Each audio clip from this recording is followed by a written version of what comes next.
Pinatunayan ni Bruce Lee ang kanyang lugar sa kasaysayan ng martial arts film, sa isang sikat na laban na kinasasangkutan nila ni Chuck Norris. Masasabing ang pinaka-iconic na martial arts fight scene sa kasaysayan, ay ang laban ng Bruce Lee versus Chuck Norris, sa pelikulang The Way of the Dragon, ay aktwal na kinunan ito ng illegal. Ano nga ba ang kwento sa likod ng eksena na ito nila Bruce Lee at Chuck Norris? Yan ang ating alamin, sa ating kwento ngayon. Kaya kung bago ka pa lang napadpad sa channel na ito, at kung gusto mo ng mga kwentong katulad nito, ay mag-subscribe ka na, at huwag kalimotang i-like, at pindutin ang notification bell, para lagi kang updated, sa mga kwentong kagaya nito.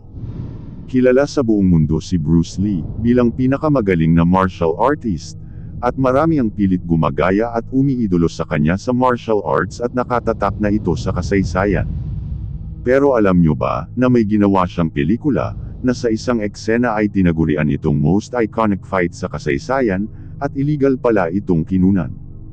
Noong 1972, ang eksena sa laban ng Bruce Lee versus Chuck Norris ay illegal na kinunan.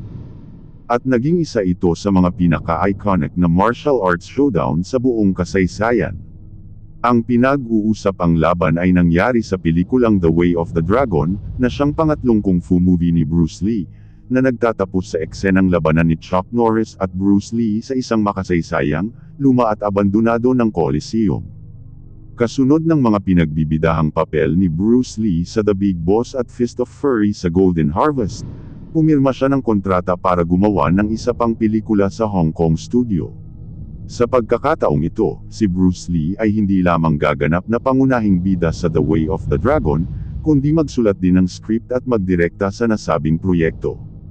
Kahit binigyan si Bruce Lee ng kumpletong kontrol sa The Way of the Dragon, pinahintulutan din si Bruce Lee na mag-share ng kanyang kung fu experience na gusto niya, at ito ay tinapos niya sa isang dramatic, at maaksyong 10 minutong paghaharap nila sa pagitan ng kanyang karakter at ni Chuck Norris, sa kanyang karakter naman niya na si Colt, sa isang abandonadong Coliseum sa Roma.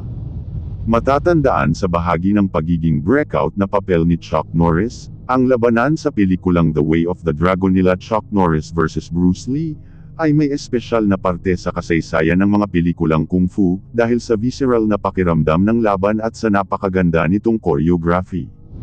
Bagamat ang labanan nina Bruce Lee at Chuck Norris sa The Way of the Dragon ay naging isa sa mga pinaka-iconic na on-screen martial arts battles sa kasaysayan, ito ay aktwal na kinunan ng ilegal.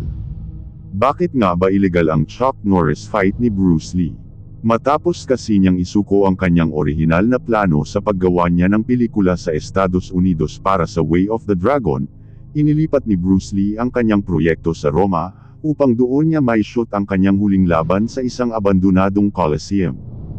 Ayon sa aklat na ginawa ni Matthew Polly sa pinamagatang Bruce Lee, A Life Story, nais ni Bruce Lee na labanan ang isang kontrabida mula sa kanluran, sa isang Coliseum sa Roma. Pero ang problema niya, ay kung paano sila makakagawa ng pelikula sa loob ng Coliseum, dahil illegal ito at ipinagbabawal. Kaya naman bihirang kinunan ang mga eksena sa loob ng amphitheater, kahit na bahagi na ito ng kwento. Ang mga pelikulang Hollywood tulad ng Spartacus o Gladiator ay muling gumawa ng Roman landmark. Habang ang mga paghihigpit sa paggawa ng mga pelikula, ito ay humahadlang din sa iba pa, pero si Bruce Lee ay hindi pa rin nagpapigil. Nauunawaan ni Bruce Lee ang mga isyu sa pagsushoot sa Coliseum, kaya gumawa pa rin ng mga hakbang upang lampasan ang mga ito. Kaya ang naisip nila, para tuloy-tuloy ang kwento at pagsushoot, para makunan ang kinakailangang footage ng ginagawang pelikula, kinakailangang masinsinang pakikiusap ang ginawa at hanggang sa suhulan na ni Bruce Lee at ng mga crew ng pelikulang The Way of the Dragon ang mga opisyal ng mga Romano. Pagkatapos noon, ay pinahintulutan na silang magdala at maglagay ng mga kamera sa loob ng kanilang mga bag, basta magpanggap lamang sila bilang mga turista na papasok sa loob ng Coliseum. Dahil nga sa mga mahigpit na alituntuning ito, ay tumagal lamang sila ng ilang oras. Binigyan nito ang mga gumagawa ng pelikula ng sapat na oras upang mag-film ng ilang mga kuha, ngunit hindi ang buong pagkakasunod-sunod nito. At doon na ginanap ang makasaysayang labanan nila Bruce Lee at Chuck Norris, naging dramatic, maaksyon at makatotohanan ang pagkuha nila sa labanan nila Bruce Lee at Chuck Norris, kahit limitado lang ang kanilang oras. Pagkatapos noon ay kinakailangan na nilang umalis at kunan ang iba pang natitirang sequence ng Chuck Norris vs Bruce Lee, pabalik sa set sa Golden Harvest, at inedit at pinagsama-sama nila ang mga ginawa nilang footages. Sina Bruce Lee at Chuck Norris ay naglaban ba sa tunay na buhay? Marahil dahil sa epic na katangian ng kanilang choreographed on-screen showdown sa The Way of the Dragon, madalas na iniisip ng mga tao kung nangyari nga ba talaga ang Chuck Norris vs Bruce Lee. Ang sagot sa tanong na ito ay palaging nababalutan ng ilang misteryo, dahil ang napapabalitang naglaban sa totoong buhay sina Chuck Norris at Bruce Lee ay hindi pa ganap na nakumpirma o tinatanggihan ni Chuck Norris. Gayunpaman, ang dalawa ay magkaibigan sa totoong buhay, at nagsanay sa martial arts ng magkasama. Ang pagsasanay ay kinumpirma ni Chuck Norris na kasama ang ilan sa kanilang mga sparring.